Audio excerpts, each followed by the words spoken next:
مرة مع روسيا ومرة مع أوكرانيا، وأخيرا تقف في المنتصف. تل أبيب حائرة في نفسها منذ بداية العام. هل ندعم موسكو أم كييف؟ هل نقف مع روسيا الحليف القديم أم نرضي الغرب الحليف المستمر؟ الحرب الروسية الأوكرانية تبعثر أوراق إسرائيل للغاية، والموقف الإسرائيلي يبدو مهزوزا للغاية. فمن روسيا قدم آلاف اليهود، ومن أوكرانيا وصل مثلهم، والفؤاد لا يعرف لمن يميل في تلك الحرب. إسرائيل لمن يميل فؤادها في الحرب الأوكرانية؟ منذ بداية العام 2022 كان العالم كله يعيش حالة من التوتر والقلق من حرب قد تقرع أبواب أوروبا، وكانت الأنظار كلها تتجه إلى أوكرانيا في ظل توترها الكبير مع روسيا التي بدورها حشدت قواتها بانتظار إشارة من بوتين للتحرك. إسرائيل كانت من بين الدول القلقة من كل شيء، ففي البداية احتارت تل أبيب في إظهار موقفها، وكان كل همها ألا تقع بين خيار إما موسكو أو واشنطن.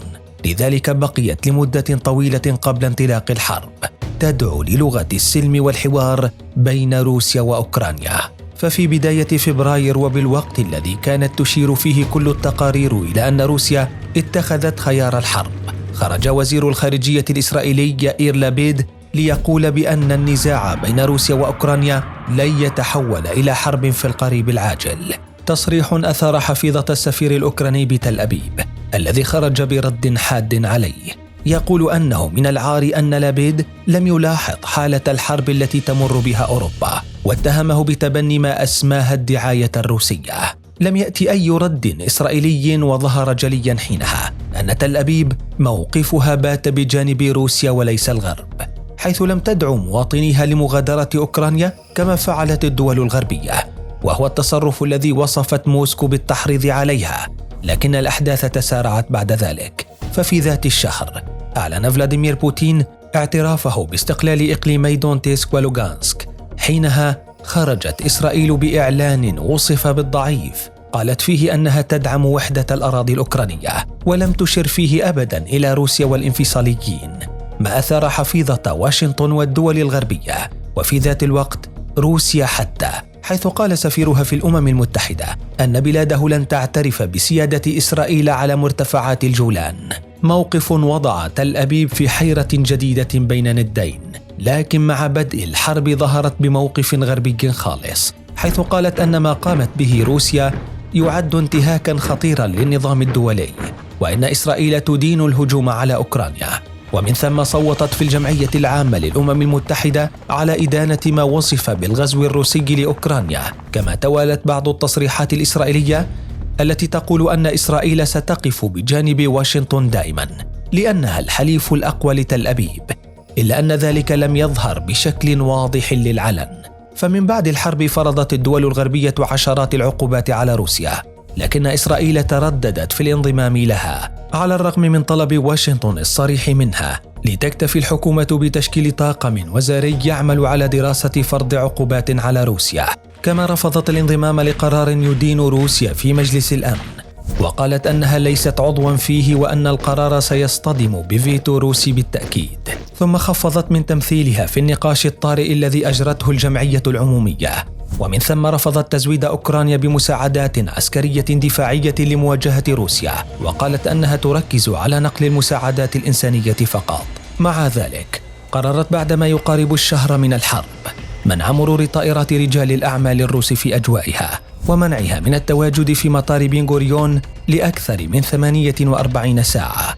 كما لم تسمح لليخوت الروسية بأن ترسو في موانئها، وهو القرار الذي وصف بالغزل مع الغرب.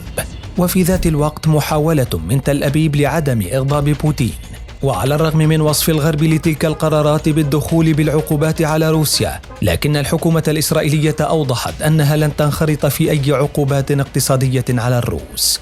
وهنا يأتي السؤال: لماذا تتخذ إسرائيل ذلك الموقف؟ ولمن يميل فؤادها حقا؟ في الواقع ترتبط إسرائيل مع الطرفين بعلاقات لا بأس بها، فمع أوكرانيا لديها علاقات أمنية واقتصادية، كما تعتبر كييف من أكبر الداعمين لإسرائيل سياسياً، وذلك كونها دولة استقلت عن الاتحاد السوفيتي في تسعينيات القرن الماضي، وترى أن إسرائيل من حقها الحصول على دولة خاصة بها، بالإضافة لكونها تضم جالية يهودية ليست بالهينة، بالإضافة لوجود يهود من أصول أوكرانية في إسرائيل. وذات الأمر ينطبق على روسيا، لكن إسرائيل ترى في تلك الحرب ما هو أبعد من ذلك، فهي في الواقع عليها الوقوف إما مع الولايات المتحدة أو روسيا، لذلك تحاول عدم إظهار أي موقف واضح لتبقى في المنتصف بين الطرفين.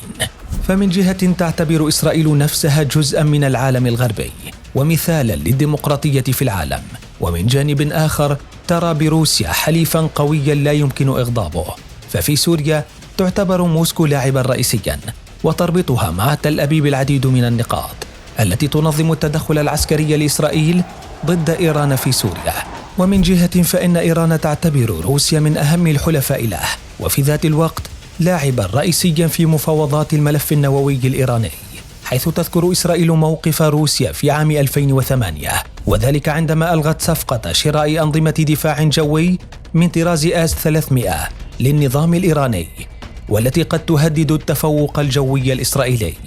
ومن جانب اقتصادي ترى إسرائيل في العقوبات على روسيا ضررا في استثماراتها هناك، حيث توجد عشرات الشركات هناك التي يقدر رأس مالها بمليارات الدولارات.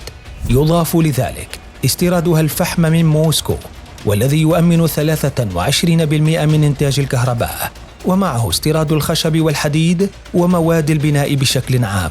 والمادة الأهم هي القمح الذي تستورده من روسيا أيضا، والتي في حال فرضت عقوبات عليها ستتسبب بحالة تخبط غذائي في إسرائيل.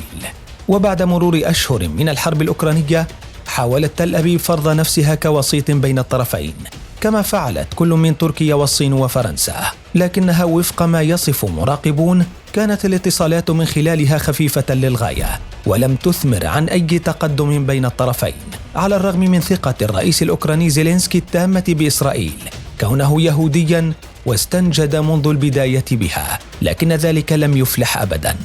ما أبقى موقف إسرائيل على الحياد التام بين الدولتين، وفي ذات الوقت دون أن يذكر له أي تأثير، لكنها في ذات الوقت كانت تدرك أن موقفها من تلك الحرب لا يرتبط فقط بين أوكرانيا وروسيا، بل مع أمريكا أيضا. فمؤخرا ومع زيارة الرئيس الأمريكي جو بايدن لتل أبيب ومن ثم جولته في الشرق الأوسط، ظهر ما كان يتخوف منه الإسرائيليون منذ بداية الحرب، وهو الضغط الأمريكي على الدول للوقوف ضد روسيا، والذي حاولت تنفيذه منذ بداية الحرب، لكنها فشلت فشلا ذريعا فيه. إلا الموقف مع إسرائيل يختلف تماما، فواشنطن تعتبر اليوم الداعم الأول لها عالميا بكل المجالات، وانهيار الشراكة والتوافق بينهما سيسبب الكثير من المشاكل لها، خصوصا أنها تقع في قلب الشرق الأوسط، وأغلب الدول بمحيطها ليست بوفاق معها، ما يعني أنها تقع على فوهة بركان قد ينسفها في أي لحظة.